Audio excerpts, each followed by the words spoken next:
The alarm screamed across every human colony in the solar system at exactly 3:47 a.m. Earth Standard Time. Admiral Park Do-yeon was already awake, standing in the command center of the orbital station Genesis, watching his coffee grow cold. He had not slept in 36 hours. None of them had. The alien fleet appeared at the edge of the solar system like a wall of metal and fire. 3,000 ships, each one larger than anything humanity had ever built. They blocked out the stars themselves. "Sir," said the communications officer, her voice shaking. "We're receiving a transmission." Do-yeon nodded. He had expected this. When you brought 3,000 warships to someone's home, you usually had something to say. The message was in a language no human had ever heard. It took Dr. Kim Yuna and her team at the Seoul Interstellar Communications Center 4 hours to decode it. 4 hours that felt like 4 years. Yuna's hands trembled as she read the translation to the United Earth Council. She was the best linguist on Earth, fluent in 14 human languages and 3 programming languages, but nothing had prepared her for this. "People of Earth," she read aloud, "you stand before the Verith Dominion. We have conquered 400 worlds across this galaxy. We have ruled for 1,000 years. Your species is young and weak. You have had faster-than-light travel for only 47 years. You are children playing with fire." She paused, swallowing hard. "You have 7 days to surrender unconditionally. If you do not, we will destroy your species completely. This is not a negotiation. This is your only warning." The council chamber fell silent. Do-yeon could hear his own heartbeat. He could see the fear on every face in the room. Presidents, generals, scientists, they all looked like frightened children. "We should consider their terms," said the president of the European Federation. "We cannot fight them. Look at those ships. They want unconditional surrender," said the Chinese premier. "Do you know what that means? They will take everything. Our technology, our resources, our freedom, perhaps our lives." Arguments broke out across the chamber. Some wanted to fight. Some wanted to surrender. Some wanted to run. Do-yeon stood up slowly. The room fell quiet. Everyone knew who he was. He had defended Mars from the Belt Pirates. He had saved the colony at Titan from the reactor meltdown.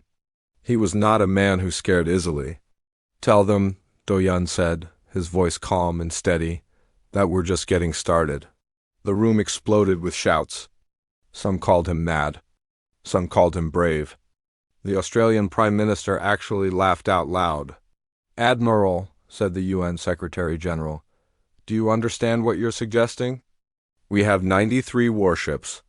They have 3,000. Our largest vessel is the size of their smallest cruiser." "I understand completely," Do-yeon replied. "And I understand something else. These Verith have conquered 400 worlds. That means 400 species surrendered to them. They expect us to do the same. They don't know us." Meanwhile, on the other side of the solar system, Captain Lee Jun-ho was climbing into his ship. The Horizon's Edge, it was a small reconnaissance vessel, built for speed and stealth, not combat. Jun-ho was 32 years old. He had a wife and a daughter on Earth. He knew he might never see them again. His mission was simple: fly close to the alien fleet, gather as much information as possible, and return. Everyone knew the second part was unlikely. "You don't have to do this," said his commander over the radio. "We can send a drone." "Drones can't think," Jun-ho replied. "Drones can't adapt. If something unexpected happens, a drone will just die." "I might not." He launched into the darkness. Back on Earth, Yuna worked without rest. She studied every word of the alien transmission, looking for clues about the Verith, their culture, their psychology, their weaknesses. She found something interesting on the second day. "They're surprised," she told Admiral Do-yeon over a secure channel. "Look at this phrase here. In their language, it's something like confused attention. They didn't expect us to refuse. They've never seen a species refuse before. And we've already done something no one else has done," Do-yeon said. "That's a start." On the 5th day, Jin-ho reached the edge of the alien fleet. What he saw made his stomach turn. The ships were not just big. They were covered with weapons. Plasma cannons, missile tubes, devices he couldn't even identify. And they moved together with perfect coordination, like a single organism with 3,000 bodies. But Junho noticed something else. The Vareth ships were old. Not broken or weak, just old. The designs were ancient. They hadn't changed their technology in centuries. Why would they? They always won. Humans, on the other hand, had gone from horse-drawn carriages to starships in 200 years. Humans never stopped changing. Junho recorded everything and turned back toward Earth. On the 6th day, the Council made their decision. They would fight. Not everyone agreed. Some countries tried to contact the Vareth separately, offering to surrender just their territory in exchange for safety. The Vareth didn't even reply. To them, humanity was one species, one problem to solve. They didn't care about borders on a map. Do-yun stood before his officers on the morning of the 7th day. They were gathered in the war room of Genesis Station, 200 men and women who would lead humanity's defense. Most of them were young. Most of them had never seen real combat. All of them were afraid.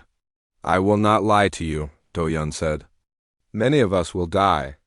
Perhaps all of us. The enemy is stronger, older, and more experienced. They have conquered 400 worlds and they have never lost." He paused, looking at their faces. "But they have never fought humans. They have never faced a species too stubborn to know when to quit. They think we are children. Let's show them what children can do when you threaten their home." As he spoke, Junho's ship entered Earth's orbit. He had made it back. "Admiral," Junho reported, "I have the intelligence you need. I know their shield frequencies. I know their formation patterns. And I know something else." "What?" "They're not ready for us. They're not even on alert. They think this is already over." Do-yun smiled for the first time in 7 days. "Good," he said. "Let them think that." In the distance, beyond Mars, beyond the asteroid belt, the Vareth Dominion fleet began to move. 3,000 ships, carrying millions of soldiers, armed with weapons that had destroyed entire civilizations. They came for Earth. Expecting surrender, they would find something else entirely. Yuna watched the fleet approach on her screen. Her translation notes spread around her. She had found another phrase in the Vareth language, one that didn't seem to have an equivalent in their vocabulary. The word was underdog. The Vareth had never needed such a word. They were about to learn what it meant. The first human colony died at 6 a.m. on the 8th day. Asteroid Station 12, home to 15,000 miners and their families, vanished in a flash of blue light.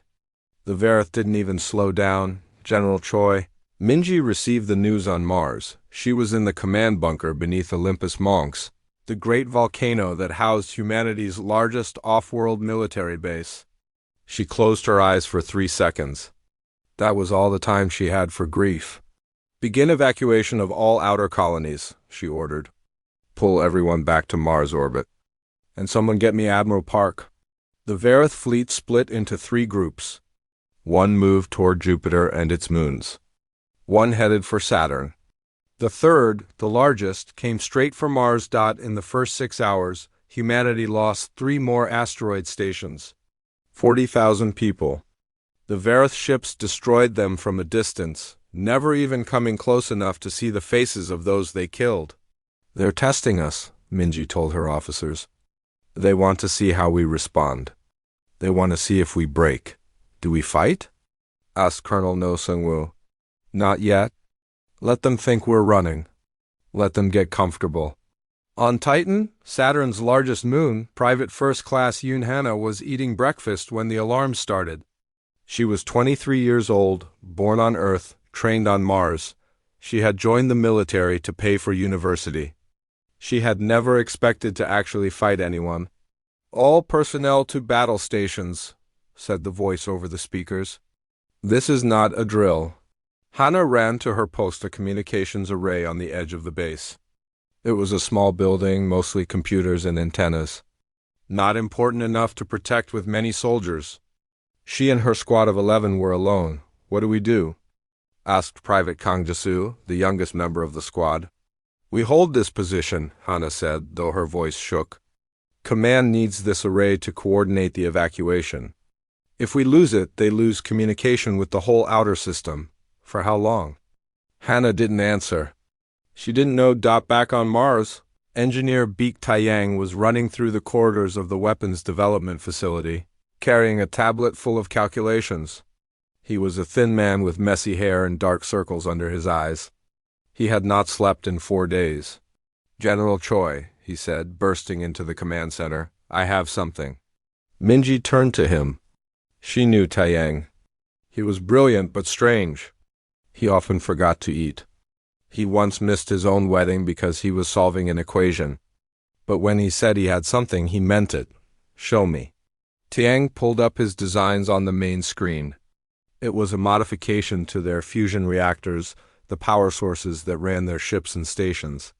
We can weaponize them, he said. Turn them into directed energy weapons. The beam would be strong enough to cut through Varith's shields. How do you know it will work? Minji asked. I don't. Not completely. The technology is unstable. We've never tested it in combat. What are the risks? Taiyang hesitated. The reactors might explode. We could lose the ships that carry them.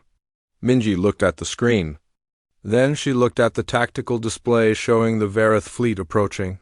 Build it, she said. We're out of safe options. On Titan, the Varith landed their first ground troops at noon. They were tall creatures over 2 meters with gray skin and 4 arms. They wore black armor that seemed to absorb light. They moved with perfect discipline. Hundreds of soldiers in exact formation. Hannah watched them through the window of the communications building. Her mouth was dry. Her hands were wet. There must be 1,000 of them, whispered Jasu. Then we'll need a lot of bullets, said Sergeant Oh Minho, the squad's oldest member. He was 41, a veteran of the Belt Pirate Wars. Take your positions. Don't fire until they're in range. Make every shot count. The Varith didn't come for the communications array immediately. They secured the main base first, moving through buildings with terrible efficiency. The defenders fell back, then fell back again. Then there was nowhere left to go. 3 p.m. The Varith turned toward the communications array. Here they come, Minho said. Remember your training. Aim for the joints in their armor. That's where they're weak. Hannah raised her rifle. Her heart was beating so hard she could feel it in her teeth. The first wave came with 50 soldiers. They expected no resistance. They found 12 humans who refused to move. The battle lasted 18 hours. Hannah lost count of how many times she fired her weapon. She lost count of how many Varith fell. She lost count of how many of her own squad died beside her. By midnight, only 4 of them were still alive. Hana, Jasu, Minho, and a corporal named Beek Soman. They had run out of medical supplies. They were running out of ammunition. Minho had taken a wound to his leg and could no longer stand. We should retreat, Soman said. The evacuation ships are leaving? If we don't go now, the array is still working, Hannah said. Command is still using it. If we leave, they lose contact. We'll die if we stay. Hannah looked out the window. Another wave of Varith was forming in the distance. Then we die, she said. But we die here. At 6 a.m., 19 hours after the battle began, Evacuation Command sent a message. They had completed their communications. The array was no longer needed. 4 humans walked out of that building. Behind them lay the bodies of over 300 Varith soldiers. The Varith commander on Titan demanded to know what had happened. How had 12 humans held that position for so long? His officers had no answer. On Mars, General Minji received the report. She read it twice. Then she promoted Yoon Hannah to corporal and added her squad's action to the official record, but she didn't smile. She couldn't, because while Hannah was fighting on Titan, the Varith had destroyed 2 more colonies. They had reached Mars orbit, and they had sent a new message. You have fought well for primitives, the message said. But your resistance changes nothing. We have lost soldiers. You have lost worlds. Surrender now, and we will spare your Earth. Admiral Park Do-yun read the message from Genesis Station.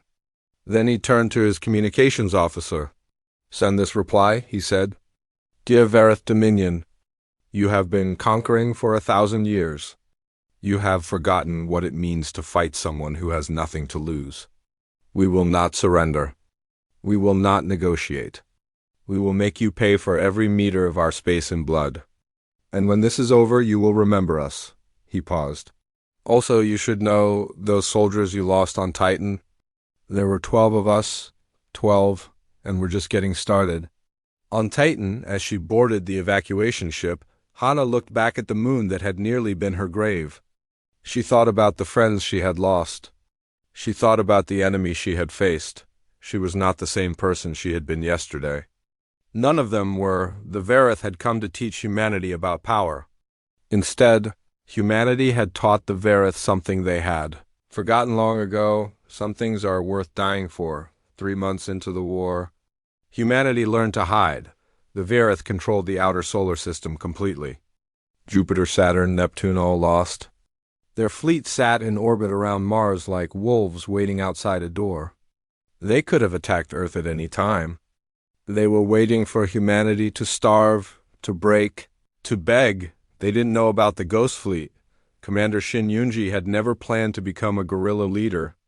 She was a cargo ship captain before the war, running supplies between Mars and the asteroid belt.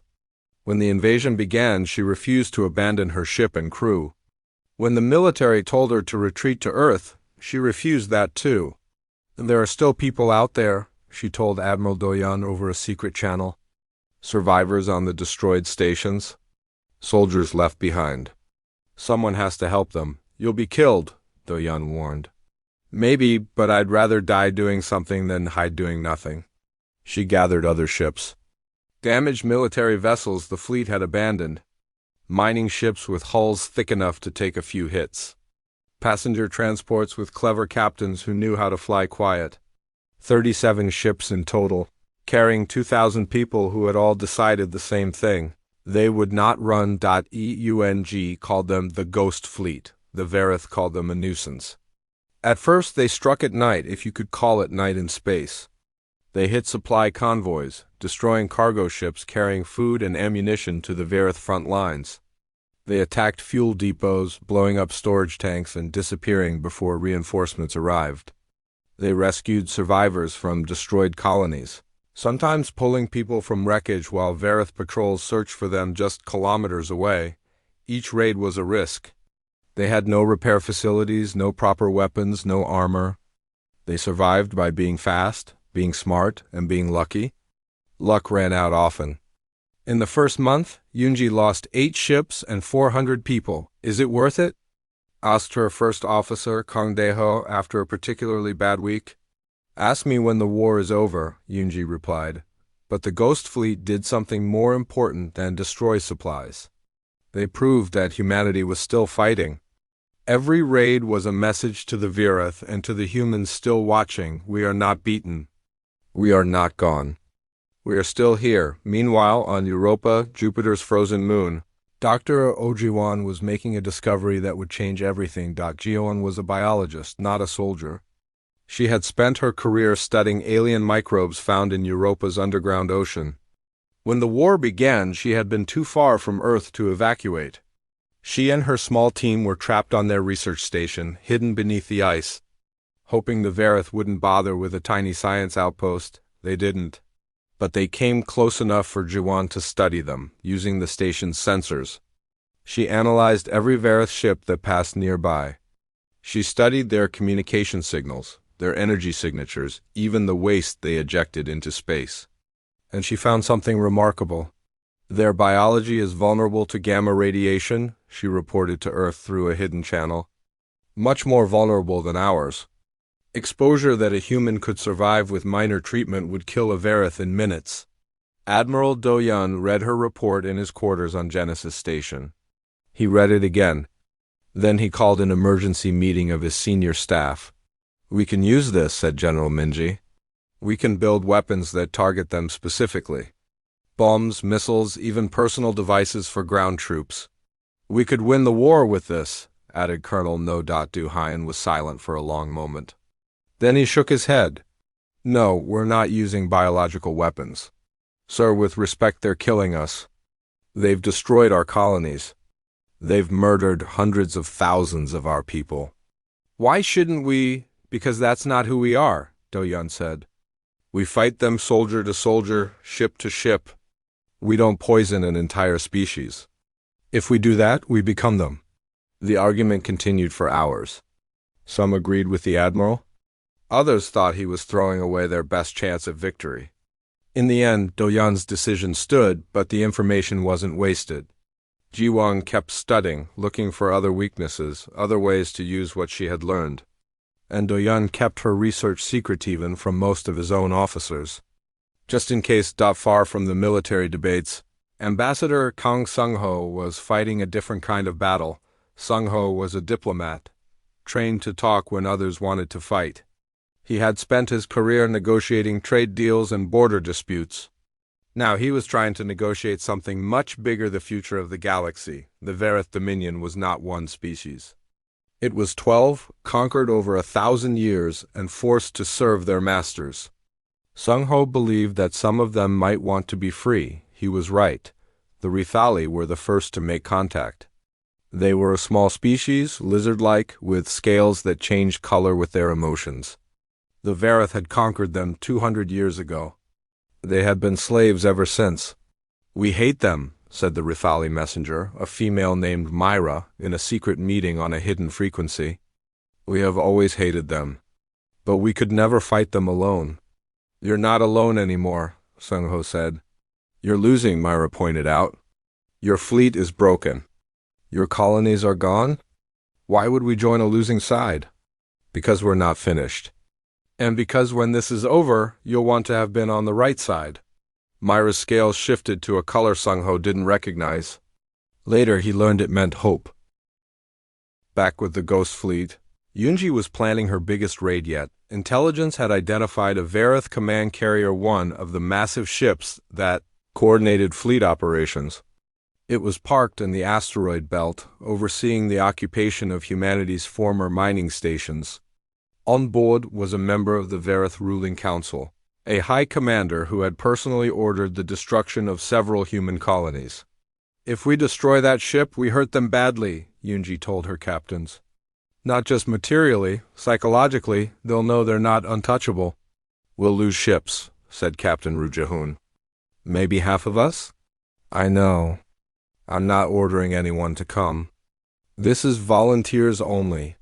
Every ship volunteered. The attack came at what the Verith would call dawn. 23 ships of the Ghost Fleet, flying in perfect silence, running without engines to avoid detection. They drifted through the asteroid field like rocks, like ghosts, like death coming quiet. The Verith didn't see them until it was too late. The battle lasted 47 minutes. Yunji lost 14 ships and 1,100 people. But the command carrier exploded in a flash of light. Visible from Mars, the High Commander died with his ship. For the first time in their history, the Verith had lost one of their leaders to an enemy they had already defeated, on Earth. Admiral Do-Yun watched the battle reports come in. He thought about the soldiers who had died, the sacrifice they had made. Then he thought about what their sacrifice meant. They're afraid now, he said to Minji. They won't admit it. Maybe they don't even know it. But they are? They've forgotten what it feels like to be afraid. Good, Minji replied. Let them remember. The Verith High Council called an emergency meeting. They had lost a command carrier. They had lost a council member. They had lost 3 months trying to starve out a species that should have surrendered in a week. What are these humans? Demanded one council member. They are animals, said another. Stubborn animals who don't know when to die. Then perhaps, said the eldest member, we should stop waiting for them to die. Perhaps we should go to their Earth and end this ourselves. The decision was made. The Verith fleet began to move. All of it. Every ship they had brought to the solar system, plus reinforcements called from their empire. They were done playing. They were coming for Earth. And humanity was waiting for them. The Vareth fleet entered Earth orbit on a Tuesday morning. 1,800 ships blocking out the sun over half the planet. People in cities across the world looked up and saw shadows where there should have been light. Admiral Park Do-yeon stood on the bridge of Genesis Station, watching them come. He had 200 ships. Most were damaged. Many were held together with patches and hope. His crews were exhausted, his supplies were low, and his pilots had already fought more battles than any human in history. "Sir," said his communications officer, "we're receiving a transmission from the Vareth flagship." On screen, the face that appeared was not human. Gray skin, 4 arms, eyes that were completely black. It was the Vareth Supreme Admiral, commander of their entire invasion force. "Admiral Park," the Supreme Admiral said, "I wanted to see your face before the end. I wanted to understand why you fight when you cannot win." "Maybe we can't win," Do-yeon replied, "but we can make sure you never forget us." The Supreme Admiral made a sound that might have been a laugh. "You have courage. Your species has surprised us. But courage is not enough. Surrender now, and I will spare your civilians. Fight, and I will burn your cities one by one until nothing remains." Do-yeon was quiet for a moment. Then he smiled. "I have a counteroffer. Turn around and leave our system, and we'll let you go home. This is your only warning." The Supreme Admiral ended the transmission. 20 minutes later, the battle for Earth began. Lieutenant Wang Sujin was sitting in the cockpit of her fighter when the first Vareth ships opened fire. She was the leader of Phoenix Squadron, 12 pilots who had been flying together since the war began. They were the best humanity had. Today they would prove it. "Phoenix Squadron," she said over the radio, "we have our orders. We punch through their fleet and hit the flagship. We kill the Supreme Admiral. We cut off the head." "Just the 12 of us against 1,800 ships?" asked her wingman, Lieutenant Cho Min-seok. 1,300 by the time we get there. Trust the Admiral's plan." The plan was called Operation Ember. Do-yeon had designed it with General Minji, an engineer, Tiang over 3 months of sleepless nights. It was desperate, brilliant, and probably insane. Phase 1. The moon, Earth's moon, had been converted into a weapons platform. Mass drivers' giant electromagnetic cannons had been built into the lunar surface, capable of launching projectiles at incredible speeds. When the Vareth fleet came into range, the moon opened fire. 1,000-kilogram metal slugs slammed into Vareth ships at 40 kilometers per second. Shields flickered, then failed. Ships broke apart. In the first hour, humanity destroyed 200 Vareth vessels without losing a single fighter. The Vareth had not expected the moon to shoot at them. They adjusted quickly, spreading their fleet to make targeting harder. But it bought humanity time. Phase 2. The satellites. Earth was surrounded by thousands of satellites' communications, weather, navigation. Over the past 3 months, half of them had been secretly converted into weapons.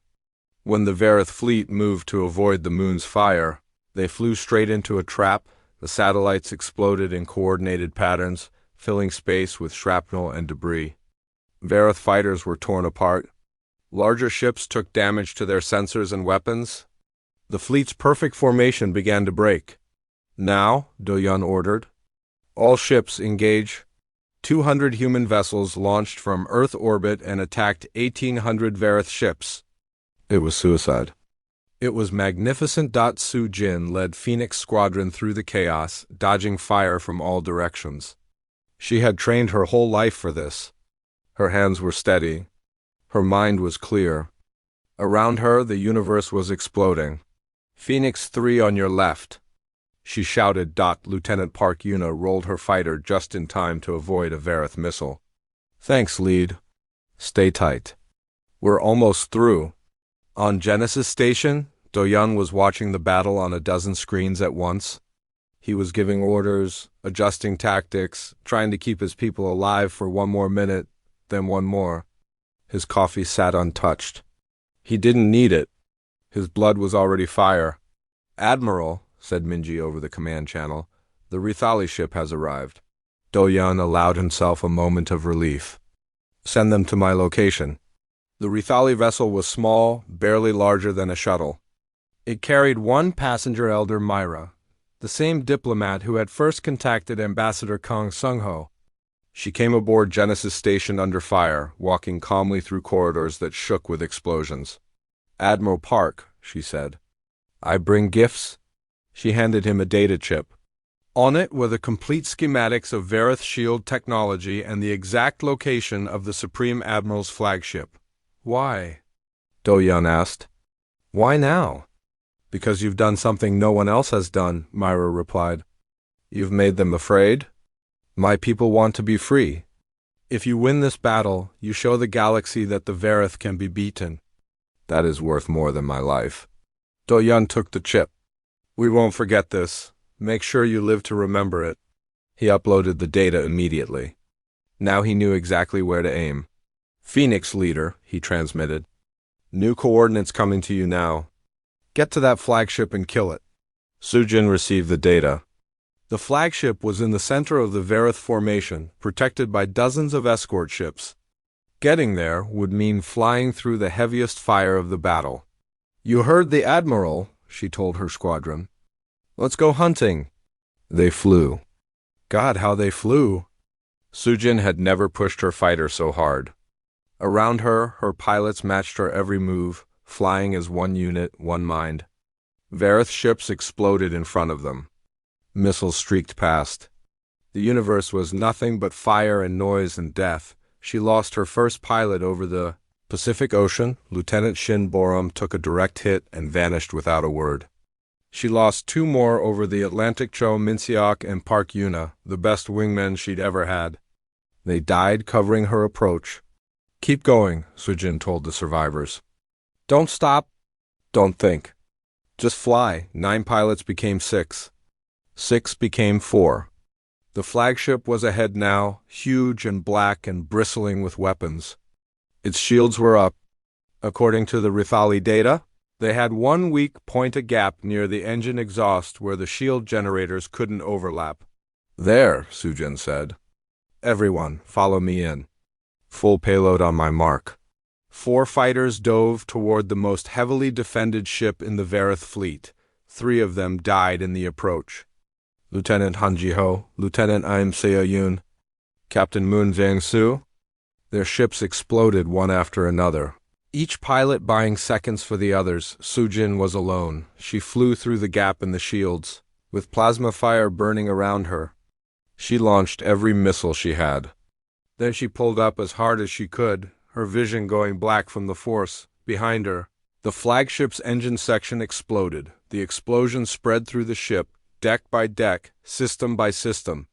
The Supreme Admiral was on the bridge when it reached him. He had time to understand what was happening. He had time to know that he had lost. Then he was gone. Across the Vareth fleet, ships began to break formation. Without their Supreme Admiral, without their command structure, they didn't know what to do.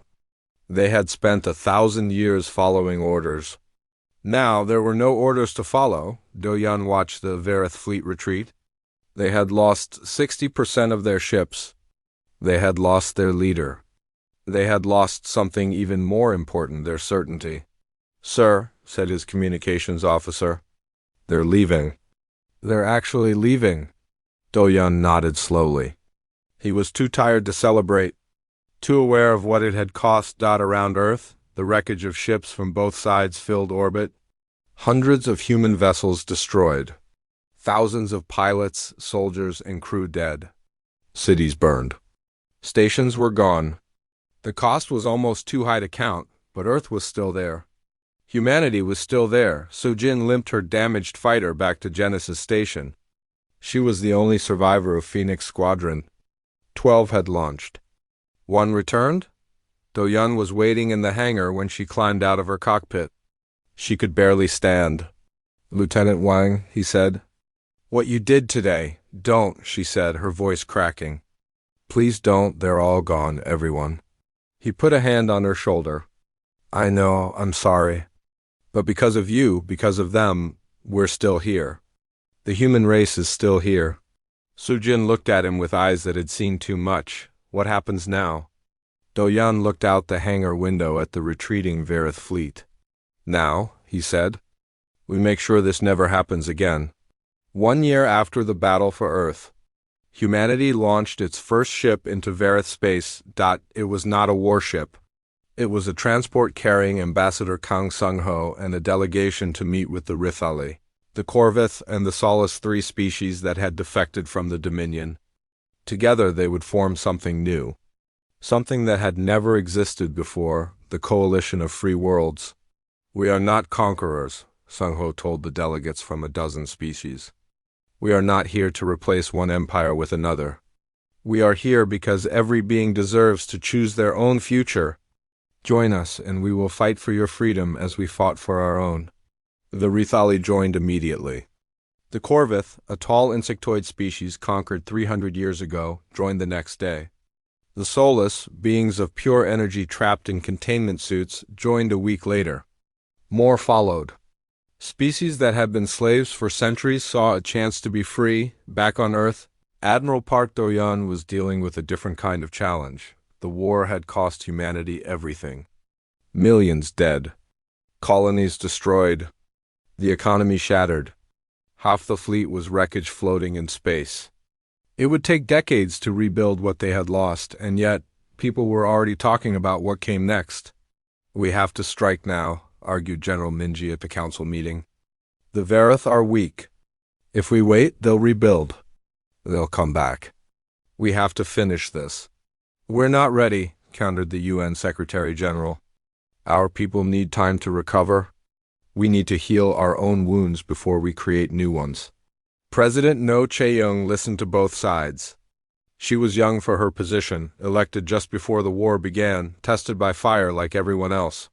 She had lost her brother at Titan. She understood the cost of fighting. She also understood the cost of stopping too soon. Admiral Park, she said. What do you think? Do-yeon stood slowly. He looked older than he had a year ago. They all did. I think about the colonies we lost, he said. Asteroid Station 12, Titan Base, all those people who died because we couldn't protect them. And then I think about the Corvith homeworld, where billions of beings are still living under Verith rule. I think about the Rithali children who have never known freedom. I think about every species the Dominion has crushed over the past 1,000 years, he paused. We didn't start this war, but we're the ones who can end it. Not just for us, for everyone they've ever hurt. President No made her decision that night. Humanity would not wait. Humanity would not hide. Humanity would take the war to the Verith. Captain Yoon Hana learned about the decision from her command chair. She was captain now, commanding the destroyer Titan's memory. It was named for the friends she had lost. The 18 hours she had spent defending a communications array against impossible odds. She had been a private then. Just a kid with a rifle. Now she led a ship and a crew who trusted her with their lives. Captain, said her first officer, Lieutenant Kang Jisu, the same Jisu who had stood beside her on Titan. We've received our orders. We're leading the first strike into Verith territory. Hannah read the orders on her screen. Their target was the Corvith homeworld, occupied by the Verith for 3 centuries. 10 billion Corvith living as slaves. Hannah and her task force would liberate them. Tell the crew to prepare, she said. We jump in 6 hours. The United Human Expeditionary Force gathered at the edge of the solar system. 200 ships all that humanity could spare while still defending Earth. They were joined by 50 Rithali vessels, 30 from the Corvith Resistance and 20 Solace energy ships. 300 vessels in total. The first coalition fleet in history. Admiral Do-yeon addressed them from Genesis Station. 1 year ago, the Verith came to our home and demanded our surrender. They told us we were children. They told us we were weak.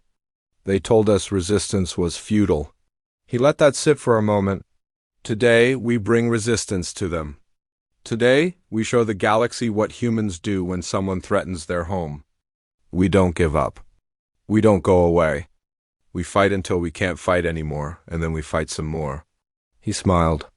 Just slightly, let's go free some people. The fleet jumped to hyperspace. The Battle of Corvith Prime lasted 3 days. The Vareth garrison never expected an attack. They had ruled this world for 300 years. They had broken every rebellion, crushed every resistance. They thought the Corvith spirit was dead. They were wrong. When the coalition fleet appeared in orbit, the Corvith population rose up. Across the planet, in every city and settlement, slaves turned on their masters. They fought with weapons they had hidden for generations. They fought with tools, with rocks, with their bare hands. They fought because they finally had hope. Hannah led her task force against the orbital defense stations. She lost 6 ships. She destroyed 12 stations. She opened a path for the ground troops to land. Titan's memory to all ships, she transmitted. The approach is clear. Get our people down there. Coalition soldiers landed in the capital city just as the sun was rising.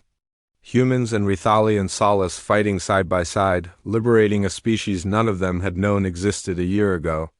They fought through the streets, building by building, until the Vareth flag came down and the Corvith flag went up. 10 billion beings were free 1 week later. The Vareth Dominion sent an envoy. Ambassador Sung-Ho met them on a neutral station in unclaimed space. The Vareth representative was old, older than any Do-Yun had ever seen. He moved slowly and spoke carefully. We wish to discuss terms for peace, the envoy said. What terms? Sung-Ho asked. We will recognize human sovereignty over your solar system. We will withdraw from the systems bordering your space. We will release all human prisoners. In return, you will cease your attacks on our territory. You will dissolve this so-called coalition. You will leave the galaxy to us. Sung-Ho looked at the envoy for a long time. Then he leaned forward. No, the envoy blinked. No, you came to our home and tried to destroy us? You killed our people. You burned our colonies. You told us we were nothing, and now you want us to stop? Now you want us to leave you alone? Sung-Ho stood up. We're not stopping. Not until every species you've enslaved is free. Not until your dominion is a memory. Not until the galaxy knows that when you threaten someone's home, there are consequences. The envoy's scales shifted to a color that meant fear. You would fight forever? If we have to. We're humans. It's what we do. The message was transmitted to the Vareth High Council. It was also transmitted to every species in the Dominion.